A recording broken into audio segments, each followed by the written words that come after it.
Hello, Alona. Alona I could have asked this right away. That's your name, right? Alona. Yes, you know what? I got used to the fact that foreigners have difficulty pronouncing my name. So I work with Americans a lot, and they would say Alona, which I'm Hmm. totally okay with. It is Alona. It's a little bit different pronunciation. Friends call me Loca. It's Loca. different Okay. from Espanol Loca, but yeah, you see like a But lot but of but uh, minor but how? details about Give give pronunciation. me give me please how I should say it, please. How would you say it? The right way to pronounce it. If it's convenient for you to say Alona, Alona. Alona. Alona, yeah, that Al- would be perfect. Yeah. Очень хорошо. Очень хорошо. Спасибо. So, can you please introduce yourself and say who you are, what you do, and maybe a little bit about your musical backstory? Because you're a great singer and you haven't fallen from the sky, so there is something. There's some stepping stones to get you there. Yeah, the stepping stones actually start from childhood because I've been doing music since I think I was 6 or 7. Um, uh, to start off, I do have a musical background in the sense that I went to the music school and I played the piano, and I loved singing from the beginning. And funny thing about me is that it just recently I started doing metal because Yeah. for the most of my life I did pop music and I sang in a girls band. We did Okay. pop, we did a little bit of jazz, and yeah, there was a lot of dancing over there, even sometimes more than singing, you know. And it just, I think about less than a year ago when the keyboard player from our band Teren invited me to try because they were looking for a vocalist, Hmm. and they tried a couple options and they didn't work out, and they were a little bit upset, and then they invited me like, let's give it a try and see how it goes. So we gave it a try, and I think so far it goes good, at least judging from how people perceived our music so far. But yeah, for me it's a huge step in music because I gotta do like a lot of work right now on my vocals for them to sound differently. And I listen to a lot of musicians out there, especially to those who provide like musical like vocals lessons. Let's say like a vocalist of Nightwish, Floor, etc., who talks a lot about breathing techniques, etc. Everything is different in metal, which I discovered for myself, and I really like this part of me now. I see. I see. So I heard already that Teren is the name of a keyboard player. No, it's the name of a band. Okay, okay, because it sounded like the keyboard player is called Teren. Yeah, yeah. What is it to confuse? Yeah, Um, it's the yeah. name of a band, and initially the band was named Cult, Hmm. and it had a different vocalist, and they play slightly different music, still folk metal, but a little bit different. Right now, it's called Teren. Teren is a Ukrainian plant. So since we do folk, we decided to use that name because it sounds very authentic. I see. And is it a special plant like you smoke it or something, or is it No, a mushroom or so? I don't talk about drugs because I had problems with YouTube before, But is it what yeah, you kind gotta watch what kind of out. yeah, exactly? I have to watch out. What kind of plant is it? um, if I'm not mistaken, it has. I'm really afraid to be mistaken right now because I think it has Okay, little white flowers, when I and won't. it's like a bush mostly. I see. I don't want to put you on the spot, so don't worry. It's not. It's so. Um, can you how? I mean, can you explain a little bit more why you moved from pop music to folk metal? I mean, this is not a normal step, kind of. I mean, it's. I mean, music is music. Everything is fine, but it's not the usual thing to go. The usual Yeah, route. I know. The thing is, I haven't done music for the last 5 or 6 years. I was totally busy with my career, parenting and a lot of stuff. And when guys invited me to try, I mean, I was so happy to get back to doing music that I would do it all, But another point is that I've been listening to metal all the way through, I think, most of my adult life. I see. So sometimes the way I looked contradicted what I listened to, because I had blonde hair and poppy, pink skirt and and I looked like an excellent student and stuff like that. And and in my headphones I had metal, which if somebody heard would be very surprised. I see. Okay, no, that's fine. So you were kind of basically out of a game for a little bit, and then jumped at the possibility to get into the game actually. And for me, I read, of course, your biography. I mean, of Teren, and it seemed they were quite successful because Teren, as far as I can see, has only 2 songs out at the moment, right? And you have already a very large following and a lot of YouTube subscribers and monthly plays on your in big playlists and stuff. So is there a label in the background or some promotional agency or something? Or if you don't want to talk about it, it's fine. But it's a very good question. No, we're not associated with any label or promotion agency yet. And by the way, recently we received a message from some label. I don't remember the name right now. So, but we really had to say no for now because we are accumulating material right now. And as soon as we come up with something decent, we will consider working with the label. But right now, it's just our own efforts. Wow. So you're doing really well. You're doing really well. Yeah, our own efforts, and we really understand how much the money invested in your promotion means. And how it influences the number of people who are going to listen to it. So, yeah, we may think of collaborating with the label as soon as we feel like more stable with our material and stuff. But right now, it's just our own efforts. I see. Cool. I mean, that's nice, because this kind of gives hope to some other indie artists, who are self-made. So it's possible because Absolutely. you're doing really, really well, and you have a really cool video out. So for Mara, you have a cool video, and just this is the interesting part for me. In the beginning of Mara, there is like a choir, a chanting choir. Is this all your voices, or do you have some additional people singing there? The backing vocals, the backing chanting in the beginning. The choir on the didgeridoo background. The choir is 3 voices, and all of them are mine. Okay. Very well done. I'm really trying to convince our keyboard player Anna. Anya, if you're listening to me right now, I really want you to sing as well, because she's an amazing keyboard player, but she's, I think, a little bit ghosting when it comes to singing. But I really like her to be on the singing part as well. But on the recording, there are 3 of my voices. So you say they sound like a chorus? Yeah. There's kind of like. Yeah, it's cool. That's the kind of sound we really wanted to make out.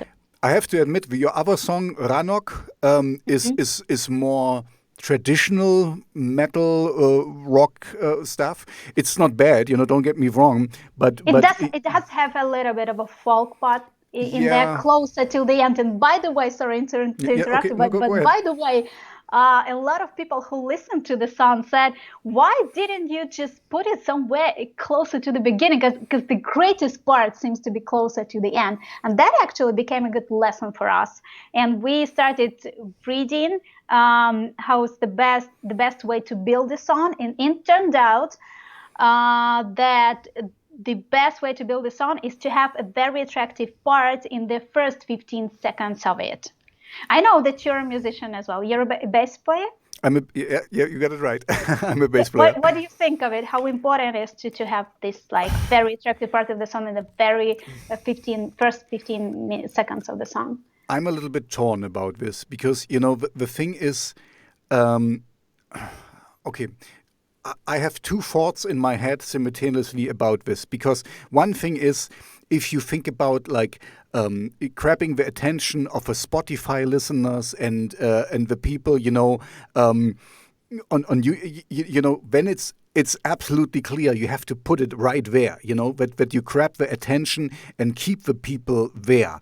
But on the other hand, as more like a musician, I think I would kind of go for what the song dictates, and sometimes you cannot, I mean, or you should, sometimes you need to build up a little bit or kind of get there or, I just recently listened to Solstafir, that's a Swedish or Finnish band, and their song is 11 minutes long, and it takes like 2 or 3 minutes to even really start something, but it's, I guess you get my point. Sometimes yeah, absolutely, and your it's point absolutely applies to progressive rock or progressive metal, where the song can be 15 minutes, for example. yeah. And it comprises of absolutely different parts, which each of them is absolutely amazing. But yeah, both options apply, and you never know. It's more of a you trust your gut how the song Exactly. out. Yeah.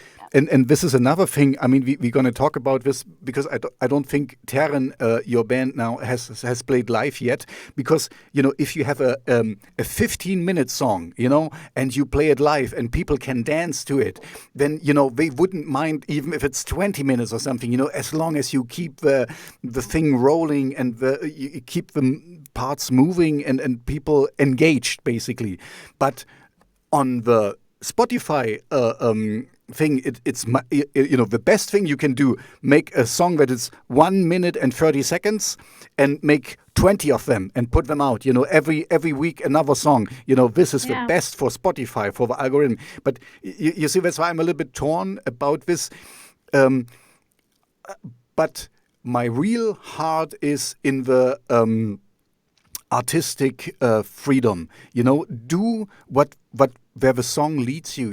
How you feel right with the song, and because the authenticity is really an important part of what I feel today. I talk with a lot of artists and musicians, and I have a radio show and stuff. And if I can feel, if I can listen in the song, okay, this was just built like on a format like everyone else use it, and then it's bland and it's sterile. It doesn't really make me feel anything. And on the other hand, sometimes, I have to admit, sometimes I'm not in the best mood, and I'm just going, because I get sent a lot of music, I get just through, and then we go to the point that you just made. If I don't get grabbed in the first, I usually go like 2 minutes for a song, and in the first 2 minutes, then I'm not considering it, because when I think, who's going to listen to that if you don't grab my attention there? It doesn't really matter. Just a funny fact for you. Sometimes when I get sent songs, the artist tells me, oh, the best part is at 2 minute 30. And then I always think, okay, thank you, but it doesn't really, back to your point, it doesn't really matter if up till then there's crap. Like what I'm going to do with the rest of it. Exactly. So, I mean, should I ignore the 2 minute 29 before and just jump there? But this is not how it works. So, you see my tone. And I think it also spoils it all. I mean, like, if you listen to it and you'll be surprised by some part, you better not spoil it. Let the listener find it out for you and say, wow, this is the place I really like the most. Exactly. And sometimes that's what I said, what I meant. I mean, is sometimes it needs to build a little bit, So, sometimes you cannot start with a crescendo in the beginning, with a big whatever. Sometimes it works. And when you go, you make it backwards. You start with a big opening and then you go a little bit slower and build up again. It's, You see, I'm kind of, it's a double-edged sword. If you think, that is so true, and it is especially applicable for songs which, I absolutely love songs which tell a story. Like you listen to it, and something that the vocalists and the other musicians try to put into it. And I absolutely pay a lot of attention to lyrics of the songs, and when it's combined with the music, tells the whole story, so that I can feel what they wanted to say when they played it and sang it. So Exactly. that's fascinating as well. So my true advice would be, make the song the best you can do, and let the structure of a song lead you to what to do, because this is more honest, this is more authentic than just of course, the other thing is, we're going to talk about this in a bit, but when you create the music, maybe in the rehearsal space, and you start things, and then you have the option to kind of, we could start it like this or like that. If you then of course go for the bigger option, but sometimes it happens, that music just happens to start. Usually it's like somebody starts with a riff, and then the drummer, a little thing, and then this builds up a little bit. But it doesn't have to be. I would kind of let it go organically, especially with your folk metal approach. If you're too focused on, you wanna get the mainstream, I think people will pick up on that, and they might not like it, because folk metal for me is kind of like the earthy sound and the honesty and not kind of it has more time to develop its feelings. It's a more organic approach. And if you make it too, you're coming from the pop world, right? If you make it too kind of sterile and crystal clear what it will be, then it loses its charm. That's basically what I'm talking about. Yeah, absolutely. And to the topic of how it develops, it can even develop sometimes around a sample that you found out accidentally, for example, and then you build the whole carcass or skeleton around it. And then the skeleton grows with the rest of the instruments, and in this, etc.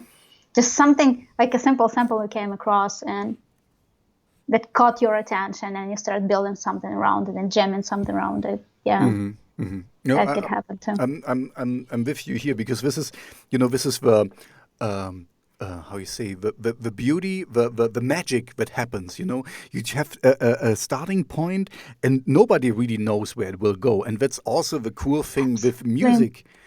You can run in every direction. There is no right or wrong. There is just the things you like, and but maybe let's stay there. And so you just said it can start with a simple sample, and then maybe the guitar person puts something on it, or the keyboard player puts something. How do you, as a band, decide then this is the direction we want to go, and then later on this is how the song should sound? Because you can always add a layer and put some more vocals or put less, or a solo or something. How do you get to the point, okay, this song is finished and we are happy with it? Well, it's a good question. For us, is the main criteria is how we perceive it. We don't try to follow the trends, trying to be fashionable. Hey, now this is in fashion. This is not. Good point. More about how we feel about it. And I heard this opinion a million times. If you don't like what you do, nobody will, because the listeners will feel it. They will feel you're not sincere, and we'll really try to avoid it. Yeah, because when we love it, everybody will. Yep. No, it usually should go without saying. If you're not behind it, how can you? You could maybe, if you are very professional, but then it would be empty. It would kind of an empty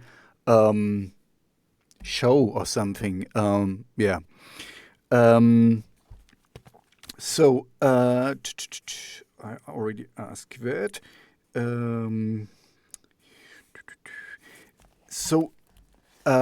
Why? This is more like I'm interested. Why folk metal? Because Ranok is more like a traditional thing. Why the folk touch? I like it. It's cool, but I'm also, I don't know if you checked my channel. I'm kind of in gothic rock, industrial metal, and dark wave. That's kind of my thing. And so you're a little bit on the fringes for me, for my channel. Not saying that you're on the fringe, but for what I like. But I like it, so you're on it, of course. Why this specific one? Well, at the moment when I joined the band, the guys knew each other for, I think, about 10 years or so. And they played mostly folk all that time because, well, folklore it's like encyclopedia of everything, of how people lived, of what they felt, of what they did. And it expresses it all of people's emotions and relations, and we absolutely love it. And this is how we show the world who we are and what we are made of. And I think it would be worth saying that our guitarist, Sergei, has always been a huge fan of folk. And I would say he is kind of one of the director of ideas, as we call him. And he was always fond of such things as Scandinavian black metal and symphonic metal. And it all kind of influenced the music that we do.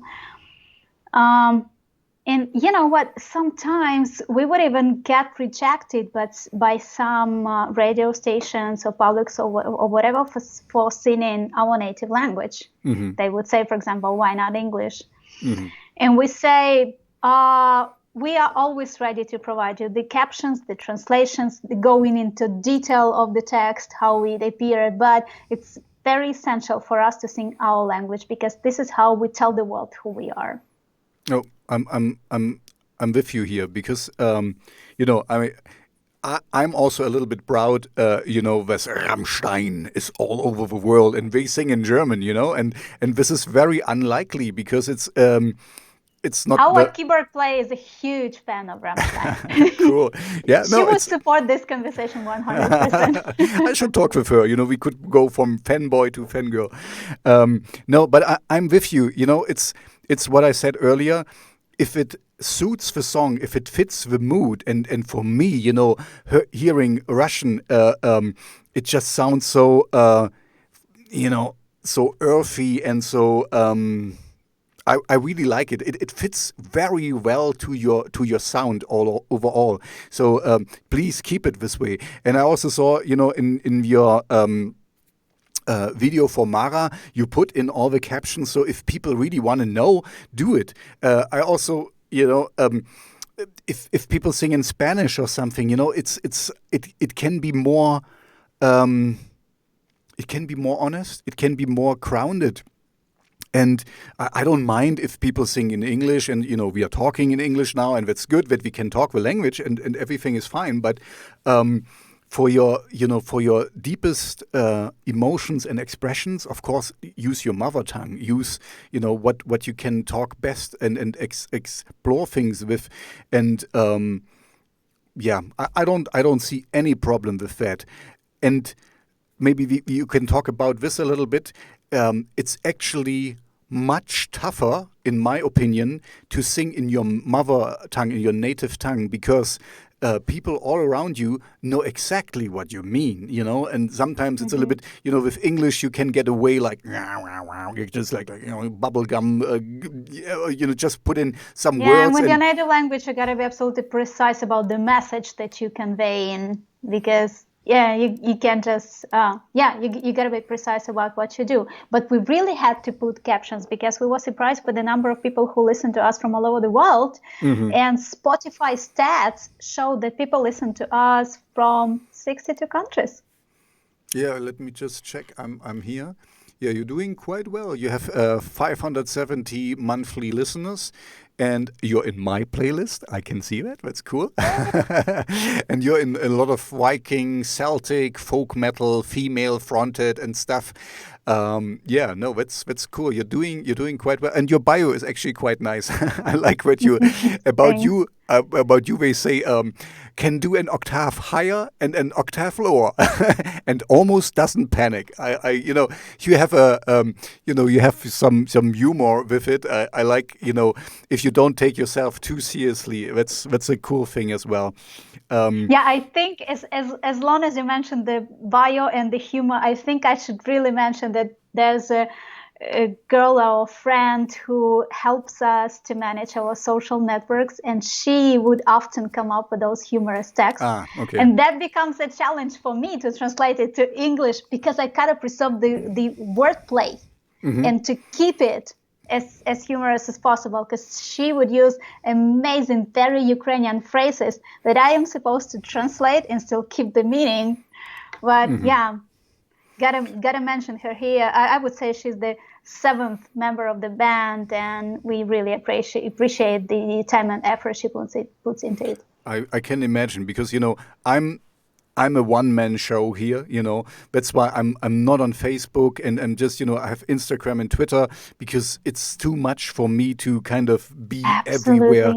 And so it's really good that you have this friend who in a does perfect it. universe, it takes one person for one social network working 8 hours a day just to devote it all to it, And of course, none of us has that time. So, yeah. So, this is maybe a stupid question, because I think it is. So, Ukrainian is a little bit different than Russian, right? It's a certain brand of Russian, right? You mean the language? The language, yeah. They are similar in a sense. Ukrainian has a number of dialects. I think the dialect that the most different from Russian is the Western one, because it has Polish influence. And when you hear people from Western Ukrainian speaking, even me living in the central part of Ukraine may not understand certain percent of the words. I see. And to my opinion, not only my opinion, by the way, Ukrainian is the 3rd most melodic language in the world. If I'm not mistaken, we can check it thereafter. But if I'm not mistaken, the first one is Italian, the second French, and Ukrainian the 3rd. And that is actually a bit of a paradox, because grammatically, etc., it's very similar to Russian, and all of people living in my country are bilingual. And I think it's worth mentioning that a lot of people in here do speak the native language, comparing, for example, to Belarus, where people almost forgot their native language and speak only Russian. I have a friend from Belarus, and yeah, he speaks mostly Russian, but I will ask him. I will ask him if he can also speak Belarus, the native tongue. Ask him. Ask him, because that's a very interesting question, how people can lose their authenticity, which we really try not to. And I think, to my opinion, it's very important. The more languages you know, the more they say you're a person, right? Yeah. But it's absolutely important to speak grammatically correct all the languages that you speak. And for me, it's more convenient to answer, when a person asks me something, to answer them the same language. They ask me something in Russian, I would answer in Russian. They ask me something in Ukrainian, I would proceed with Ukrainian, because I think that makes the dialogue smooth, and it doesn't discriminate anyone. But I'm very proud of my people that even living in central and eastern part of Ukraine, they do try to speak real good Ukrainian, and I think that makes me proud of my country. It's cool. I honestly learned something, because I was stupid. I thought, Ukrainian would speak just Russian, for me, because it's, you're absolutely right. I can hear the flow is different, but I wouldn't have heard the difference, really. If I would be in Ukraine and then in Russia, I might have picked it up. But for me, as an outsider, I'm a German. Cool. Thank you. I learned something. We did an experiment with my friend in Germany. She lives in Leipzig. And I visited her. That's not far away from me. That's cool. Yeah? Really? Cool. Probably next time visit her, I'll also visit you. Of course, I can't wait. That this anyway. Go ahead. That this pandemic is over. we decided to do an experiment, and we touched the same topic that you just touched, like the difference between Russian and Ukrainian language, because she has some Russian descent, though German is her native, and though she understands Russian a little bit. So we took a book by Bulgakov, and we read it. I read it first in Russian and then in Ukrainian, and she heard it and said that Ukrainian sounds way more melodic and pleasant to ear. I believe you. You know, I mean, I listen to your music, and that's the reason why we talk, because I really love it. I really love Mara. That's such a great song, and like I said in the beginning, with your voices, is so. You know, it has. You know, I get goosebumps. It has such a cool charm. The voice is actually how we came up with this. It's how. Let's take a Ukrainian village like a couple centuries ago, 3 centuries ago, and girls would gather on a so-called parties and sing along with different parties and different voices, and that all sounded like a choir. And that's the sound we really wanted to achieve. How it would sound in an ancient Ukrainian village. So that's how they spend time. You did it well. You did it very well. I mean, you know, I fell in love with your voice. You know, if I'm allowed to say so. And it's my show, so I can say so, of course. Yeah, you're a host here. You can say anything you want. No, but really, it's kind of I don't know. I said to you earlier, I said to you earlier that I'm kind of in gothic, industrial, and dark wave, and so folk music is folk metal or folk music is not my thing. But sometimes it just touches your heartstrings so well, and this is exactly what you did. So I could not pass on. You know, it was such a great song. Anyway, sorry. I'm a fanboy. This is actually the case with all members of our band. We all listen to different type of metal. To different genres, to different music, absolutely. So what we do in the studio is one thing, but what is in our ears like all the time is different. So we have, each of us brings different influence, you know, to the table. That's really cool. That's you know, that's the greatest thing I think a band can do, to kind of mix all the different influences and make something new. And this is, you know, and you're actually right with it. When I think about it, the beginning is very folksy, and there's some folk, but it's not. It could also be something else, you know. I mean, then it becomes really some technical metal stuff, and you know the guys are really playing well, and the drummer, and I can hear some certain cymbals and stuff. And so from people who heard the song for the first time, the reaction was quite often, they hear the choir and then they're like, "Oh, really? It's going to be that way? We didn't expect it." No, I like you're absolutely right. It's a really nice mix. So, and I take it you are working. I mean, you already said it. I think you're working on new material, because at the moment you have only 2 things out. So I guess there's a whole album in the works, right, or something like that.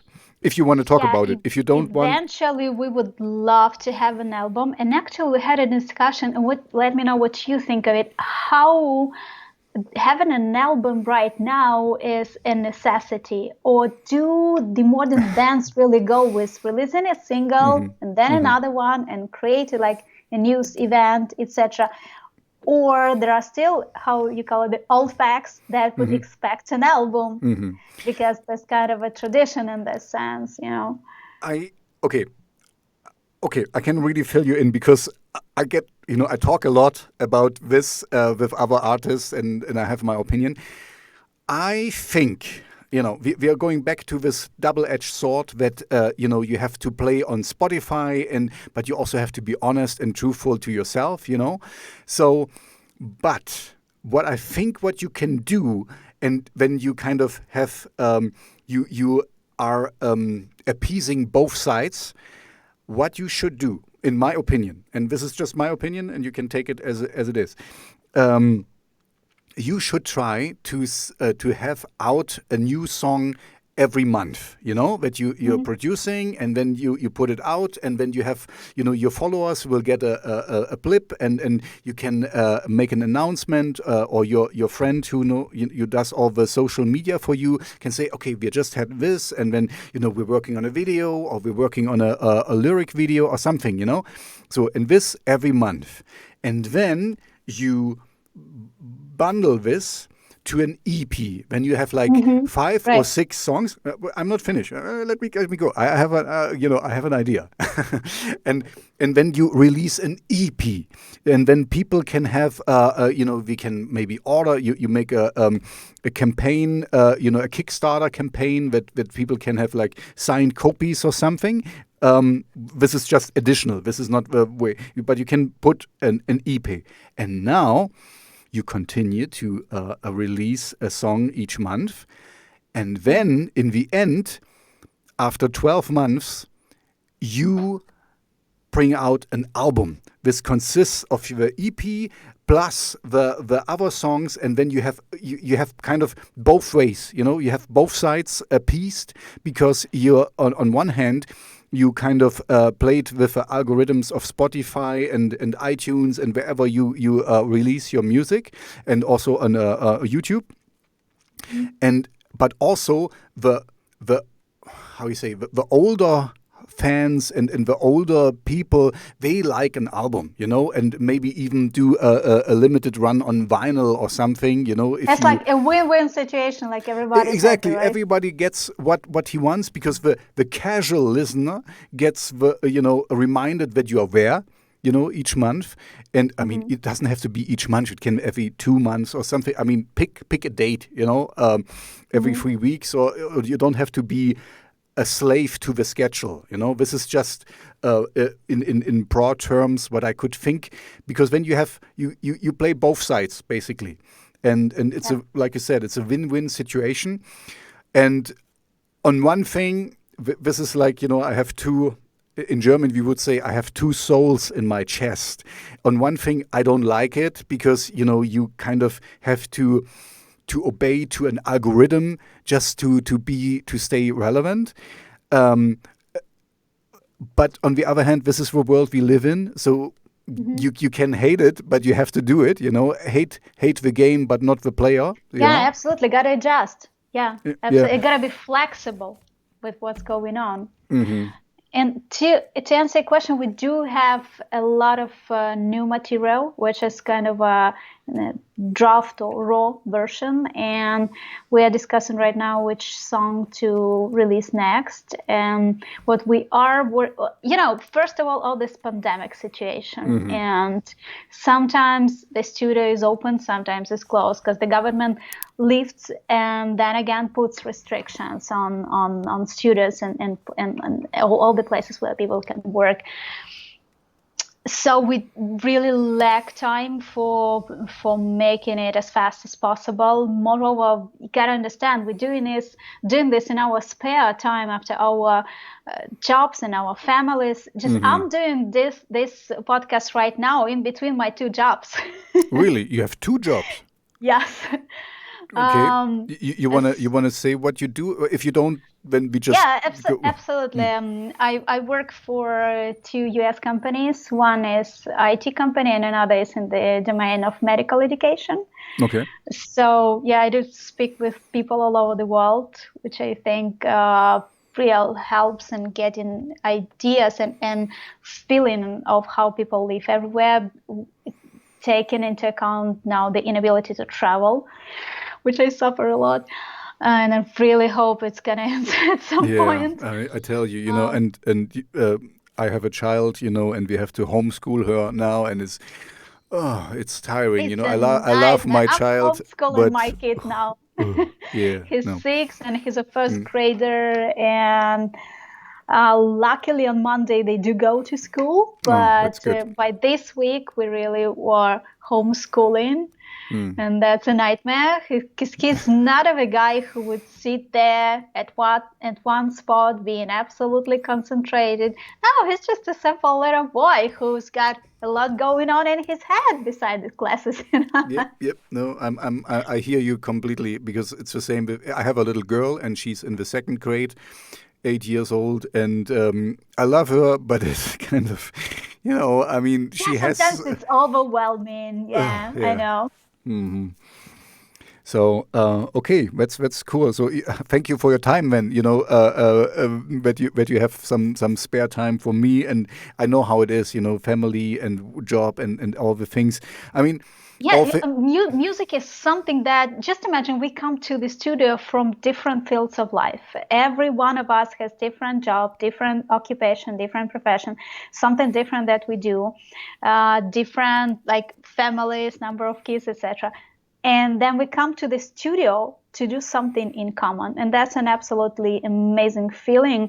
And we are absolutely happy to allocate as much time as possible for this. And even to talks like that, because this is something that we do for our soul, where we can find someone, who's happy to talk about something that is in our head, to share. And it's not about schoolwork or work, or it's just about. I mean, school and work is something that you do because you got to. And I mean, in ideal world, music would be our job. But I mean, yeah, we're really working on it. That's what I just want to say. You're, in my opinion, you're doing very well. I mean, this is all what where you are at the moment is where you went on your own. And if you have a good label that pushes you in your back, and has you on you have to be a little bit careful today with labels, because they are not that what they have been in the past. Just yesterday, I talked with a musician from Greece, and he wants to stay independent, because the labels today, most of them, or the smaller ones, let's put it this way, we want money from you, to do their PR campaigns and stuff. So it's quite completely turned around in the past. Yeah, I understand it, but it's also pretty, fair from their point of view. They just want to get back what they invested in you. But did you personally try to work with any label? Or tell me, can I ask you about your band? Of course. No, we can. I mean, the talk is for you, but of course, if you want to talk with me about it, then I'm fine. Yeah, no, I talked with actually a couple of labels, and but it was mostly really like, I guess you have heard the term pay to play. So when I stopped, because it was like, okay, yeah, we can do this promotion, and then we can get you into these fanzine and the web signs, and also in some really published publications and stuff, but you have to pay us this amount of money. And, and we even have a paying plan that you don't have to pay everything in one shot, but each month a little bit. And then, of course, we want, that you kind of make the music, you mix, and you pay for mixing and mastering, and you pay for your artwork. And also, of course, for the videos and stuff. I mean, they can help you with the videos. They have videographers and stuff. But you still have to pay for the video. So, for me, this kind of turns the whole thing on its head, because in the past it was like that labels would kind of pay you in advance, and then you produce the music and the videos and all this stuff, and then later on they would earn back by the income they create through you, through the stuff. Today it's the opposite. They kind of flipped it on its head, and get little artists, and they pay monthly to them, and for them it's good. We get a monthly payment, and have to do a little bit, and they have, of course, a greater range, and can make a shout out on their socials, and then you get a few more plays on Spotify or whatever. But from my point of view, this is where I am with my stuff. I'm too little. I'm too small. For me, it's not really worth it. Of course, I could get a step higher if I get there. But the cost effectiveness is not there, I so see. it Yeah. doesn't really Yeah, you gotta weigh adds all up. the pros and cons of this Exactly. cooperation. Exactly. So, and this is of course what I would tell you. But your bandmates have been in this for a long time, and you have been in the music business, so you know all this. Check what you got to sign, and how things are, because some Hmm. of these are really not good. I had the What opposite. what we do, we listen to a lot of interviews by the bands who already signed a contract with some very famous band, a very famous label, and they do tell a lot about what you should be cautious about and to watch out. Exactly, and here I can, I talked with two people who are signed by Cleopatra, the record label, and this is for me, this is what I like, because Cleopatra, there is Ministry, and all the big bands I like. And so they're signed there, and one is really completely signed, and one is kind of, we have a special contract where we do just a little bit of promotion and stuff, and don't do a physical releases for them, but just release on put them in their Spotify playlists and stuff. So there is different kinds of things what you can get. And for you, of course, I see a big potential once this pandemic is over. Your music is perfect for life. This is the live sound you want. You belong on festivals. You belong to Wacken. Where people can really dance and do things. Wacken is the blue dream, yeah. This and I already see you there, because this stuff is really, I mean, this is meant for a big crowd, for people dancing and shouting, and so here I see your biggest paying or your biggest, how you say, thing you can bring to the table for a label, because you can draw a crowd and you can play to it. So this is at the moment, of course, you cannot do it. Maybe we can talk about. Maybe let's talk about this.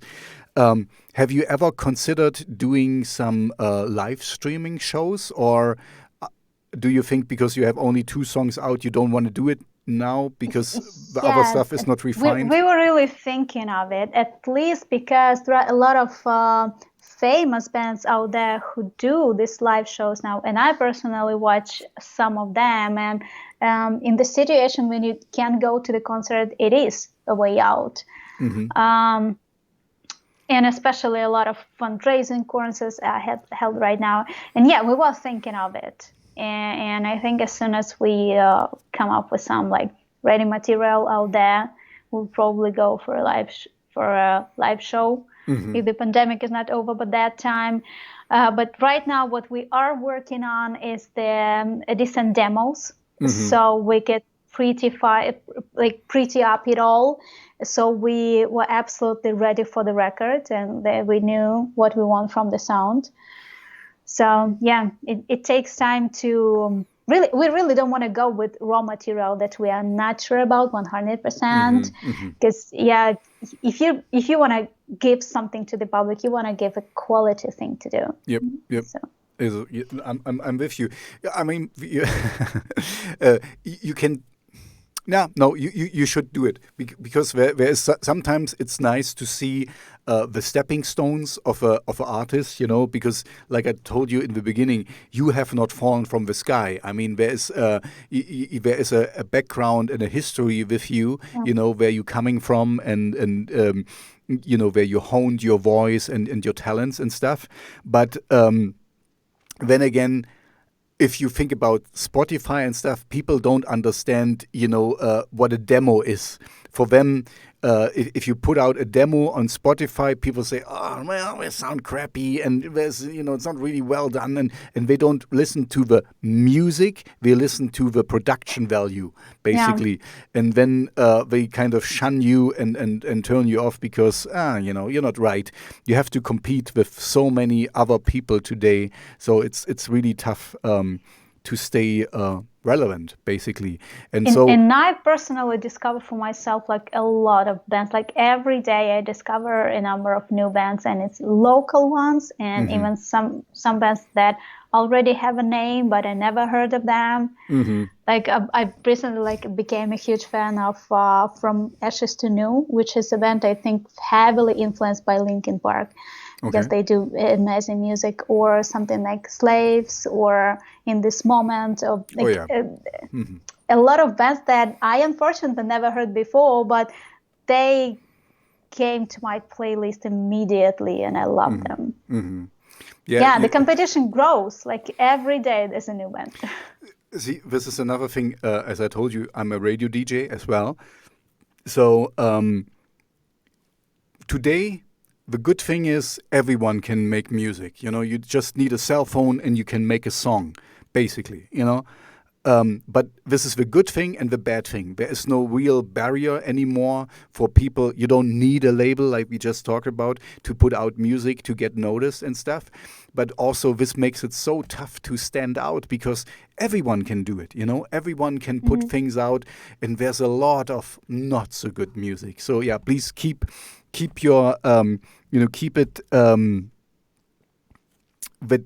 Keep your quality. That's what I'm saying, because it really makes a difference. And I get songs sent daily to me that I should play in my radio show, and then sometimes I'm a little bit sad because it's a good song I can hear, and if it's really, really good and just crappy production, then I still play it.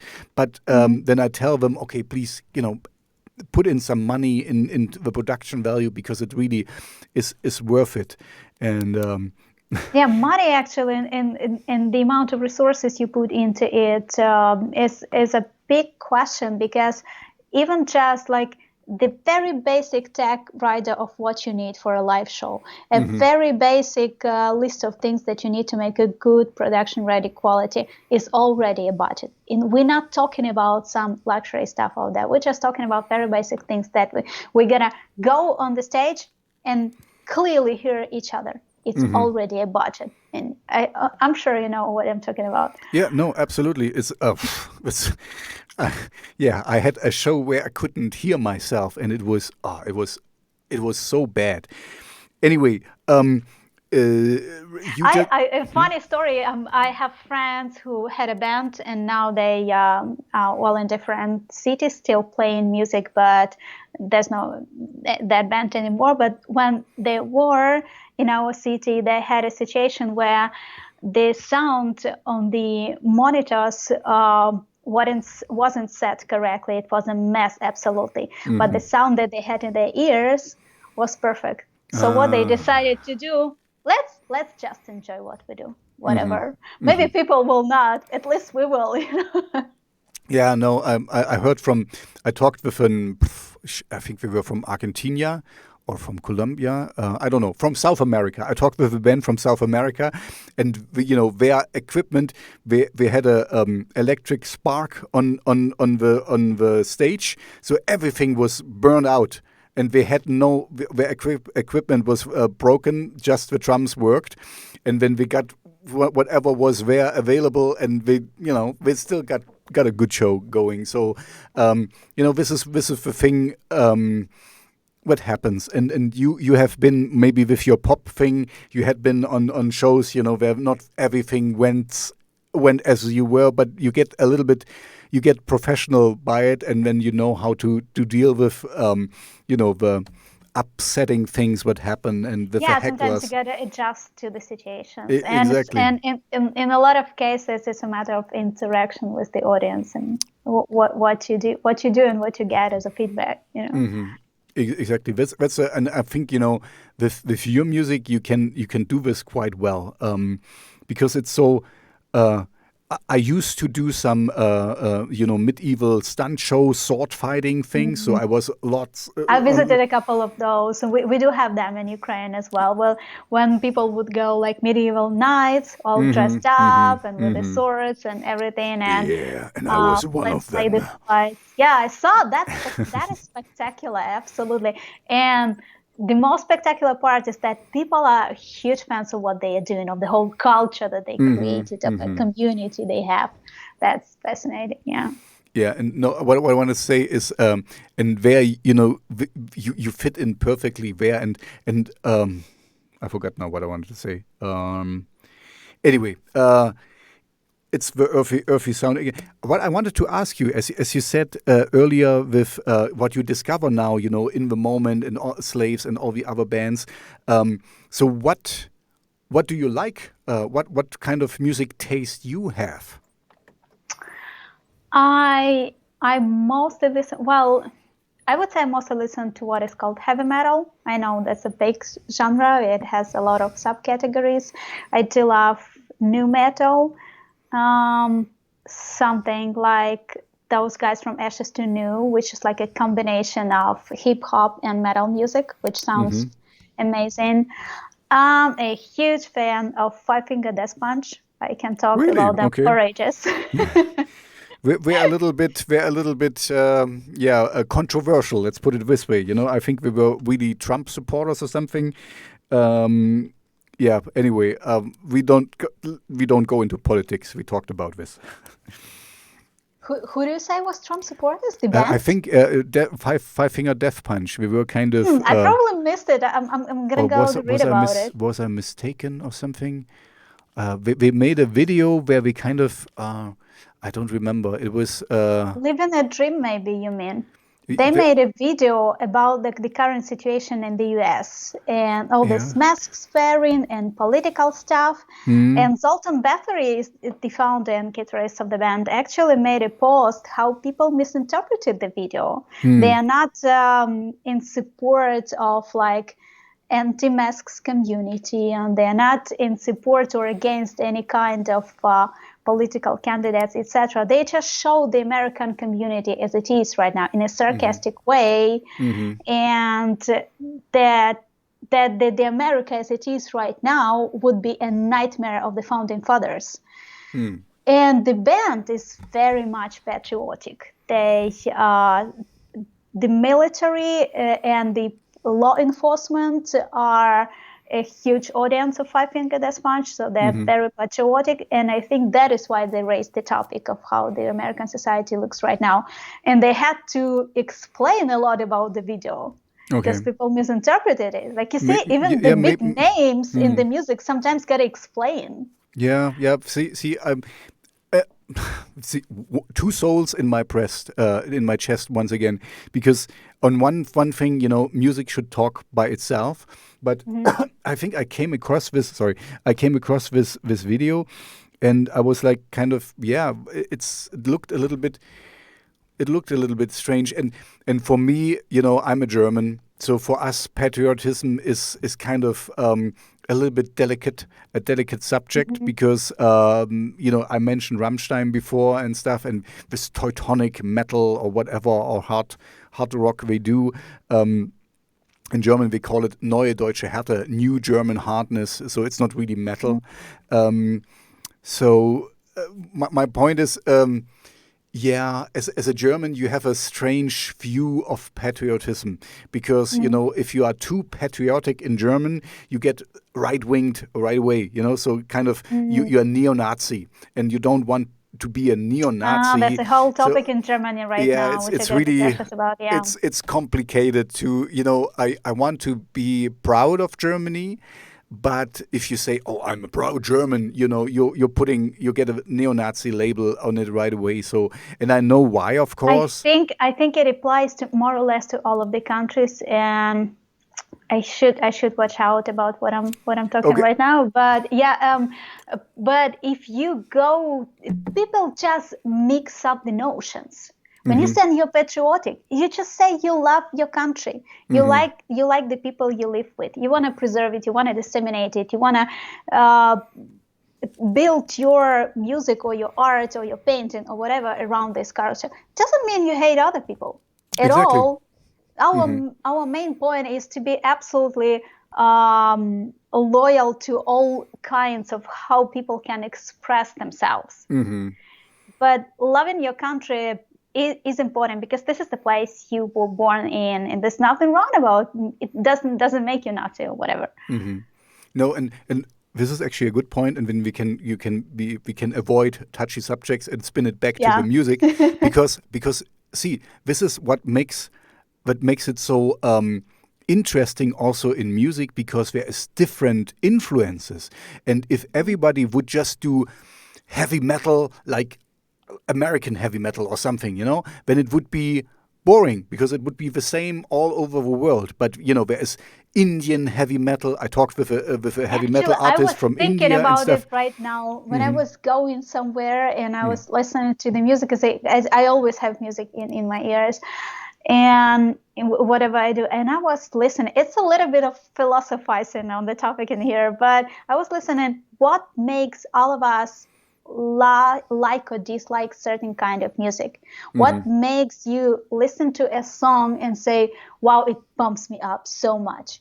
And I think it's a lot of from our childhood background, of the kind of persons that we are, and even each member of our band, as I said, brings something different to the table, because we do exchange a lot of music in our chat, and it does happen sometimes that the majority of us would like certain kind of music, but most of the cases it would be different. So what do you think? What actually makes somebody say, this pumps me up, this doesn't?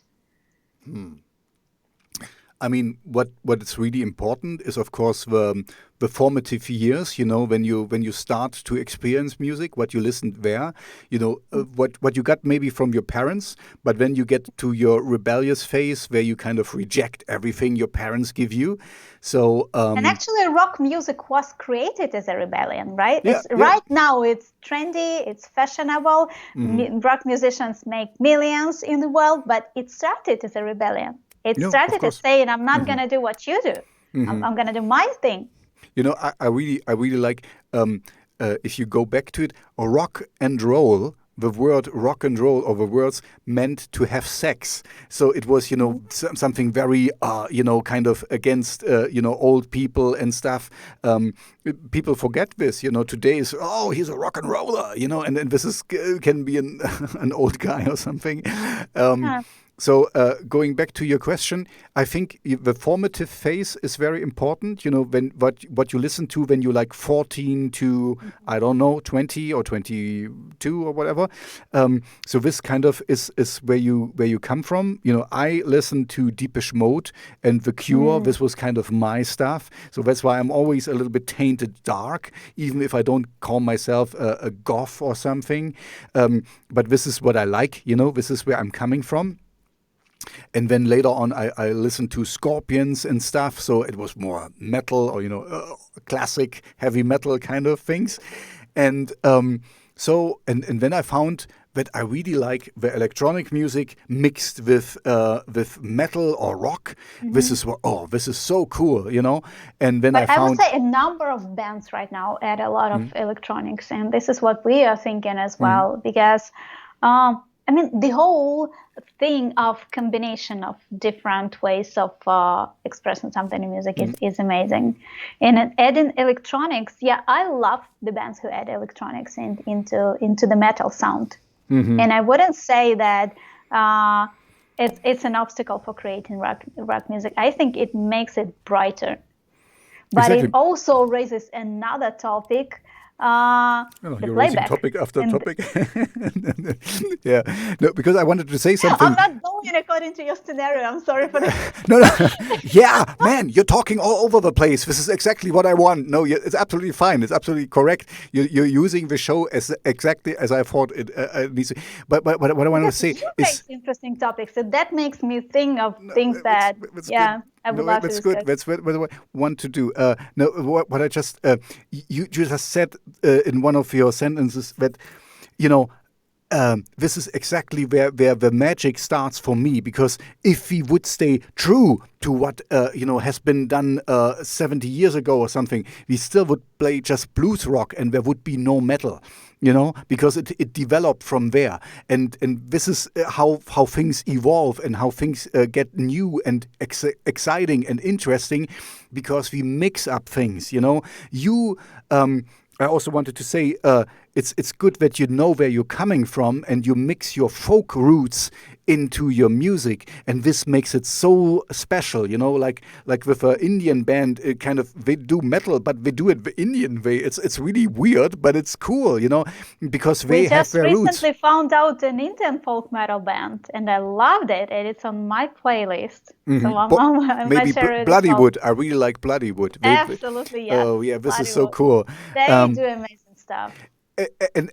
But they are so amazing because they incorporated, like you do, their cultural heritage, where they're coming from, and this is, as you said, this is where you can make something new, because you didn't. And don't get it wrong, you didn't reinvent the wheel. There is metal in it, and rock and hard rock. No, we strive for it. Quite often at the studio, somebody would say, I think I heard it somewhere. You will always hear it somewhere. Yep. We're not reinventing things. We're just trying to recombine them in such a way that it will pump. Exactly. And this is exactly where we need. But I always say, since Jimi Hendrix, there is no new note you can play on a guitar, because he played all of them. So there's nothing new under the sun, But exactly like you said, you can recombinate, you can mix things up, and you can put a certain spin on things and stuff, and make it different. And this is exactly where I see you shine, because then you are you have something special. You have a now I only know the German. Something that makes you different from everyone else, because only you, only Teren, only the band can do what you can do, And as I say, I'm a radio DJ, and I get sent a lot of music, and sometimes I just hear, this is the next Blink 182 cover band, and they sound exactly like the other bands and stuff. And this is boring for me. I'm not interested in a copy of a copy of a copy of a copy. I'm interested in something original, something with a message and something special. And this is where you can clearly shine. Yeah, absolutely. Okay. So to the topic of not reinventing the wheel, nobody will gonna be next Nirvana and create a whole genre of grunge. But there are numerous of grunge and post-grunge bands which are absolutely, if you listen to them, you hear Nirvana, like Puddle of Mud, or I don't know, Nickelback, or like 12 Stones, like a lot of bands out there. When you hear the influence of Nirvana, but you're not creating a new Nirvana. It's okay to be influenced by someone. It's okay to follow that example and create something as quality as that was. Exactly. No, this is, remember my beginning question. I wanted to know where you're coming from, and this also means, what influenced you to make music, to start it, to use your voice, to do things, So everyone comes from everywhere, anywhere, sorry, and is influenced by something, and that's absolutely fine, and it's good to hear the influence in it. But if you're just this is the difference for me. If you hear the influences, or if you just copy it, if you just take it and make a blueprint and make a copy of a copy of then you're not. Then it's boring, because I have heard this before, and Nirvana did it better. So be influenced by it, but do it even in your own way. Put your own spin on it. Do it so that even Nirvana would like to listen to it. Yeah, and this brings me back to the authenticity of the whole thing. If you love what you're doing, and if you really love the sound you make and the music you make, then everything is fine. Then people will get it.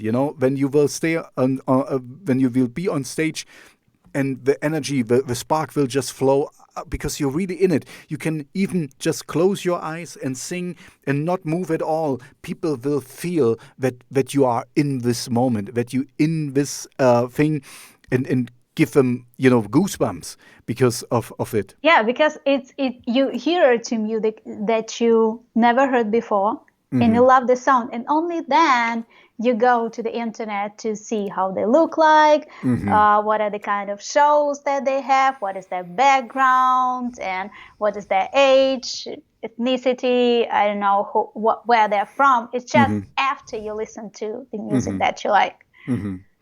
By the way, this would be okay. This is a really silly question, but it's just because I was just figuring how you would look on stage. So, what kind of clothes would you wear on stage? Would you go more traditional, or would you go more gothic, or would you? I mean, what kind of? This is a silly question, I know, but it's just kind of. This is a good question because we discussed it with the band a lot. Like as soon as we have a live show, how we're gonna look, because it's essential. Yeah, not it is. only the sound that you make, but also how you look, because it's the show in the end. It's entertainment. People come to listen, to see. They will have an image of yours. And I also noticed with a lot of bands out there, like very tiny things that they add to their image. Let's say their logos on the boxes with the technical stuff that they bring, or like very, very tiny things that create the whole image of the band. The costumes and stuff is interesting topic. I think we wouldn't like to overwhelm it too much with Ukrainian motifs, because we know how innovative that would be. Mostly not. I think we would still stick to more of a traditional Gothic cues, but it's still all under discussion. And there are 6 of us who have all different opinions, Yeah, no, and sometimes when you get to the studio and you start discussing things, you have 6 totally different opinions. By the way, this photo shoot was absolutely unexpected. We this one. We were making a video for our first song, Ranok. And then the guys who made the video decided, why don't we make a couple of photos? And we went to it's a good idea. forest, where was a river and like nice nature. And that's why here, no costumes, no image, no nothing, just us having fun in an absolutely natural way, the way we are. Looking at this picture, it's kind of funny that, the girls both have white and jeans.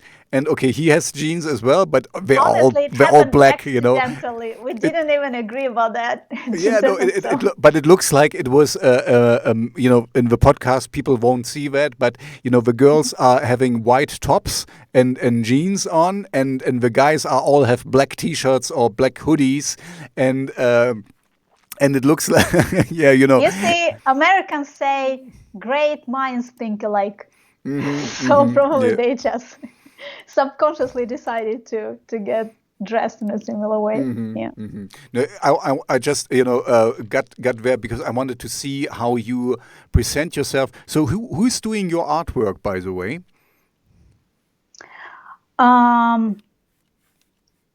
This picture on Ranok single, if I'm not mistaken, it was drawn by a local girl who even said, I want to do it just so.